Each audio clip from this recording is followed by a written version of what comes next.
Pump کی ضرورت تھی، جو کہ ہم نے طارق بھائی سے گزارش کی تھی، اور ان کے توسط سے ہمارے محترم حاجی شوکت حیات صاحب نے موٹر پمپ کے لیے اہتمام کیا ہے۔ ہم ان کا تہہ دل سے شکریہ ادا کرتے ہیں، اور اس تعاون کے اوپر ہم دعا گو ہیں کہ اللہ تبارک و تعالی ان کے رزق روزی کے اندر برکت عطا فرمائے۔ ہم سب مل کر اللہ جل مجد الکریم کی بارگاہ کے اندر ہاتھ اٹھا کے محترم حاجی شوکت حیات صاحب کے لیے دعا کرتے ہیں۔ اللہم صلی علی سیدنا و مولانا محمد و علی آل محمد و بارک وسلم وصلوا علیہ۔ اللہم ربنا افرغ علینا صبرا وثبت اقدامنا وانصرنا علی القوم الکافرین۔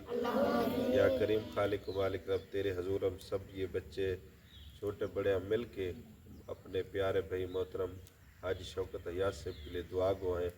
انہوں نے ہماری جامع مسجد کے لیے موٹر پمپ کا اہتمام کیا ہے۔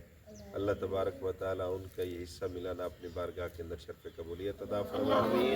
جتنے بچے وضو کریں گے، نمازی نماز کے لیے وضو کریں گے، میرا مالک یہ صدقہ ہے جاریہ کا بہت بڑا اہتمام کیا ہے، اپنی بارگاہ کے اندر شرف قبولیت عطا فرمائے۔ ہمارے محترم حاجی شوکت حیات صاحب کے رزق روزی کے اندر برکتوں کا نزول عطا فرمائے، ان کو صحت والی عزت والی لمبی زندگی عطا فرمائے۔ میرا کریم مالک، تیرے حضور تیرے در کے اوپر کھڑ کے تیرے حضور دعا مانگتے ہیں، ہمارے محترم حاجی صاحب کو صحت عزت والی لمبی زندگی عطا فرمائے، آنے والے دکھوں تکلیفوں مصیبتوں پریشانوں سے امان نصیب فرمائے۔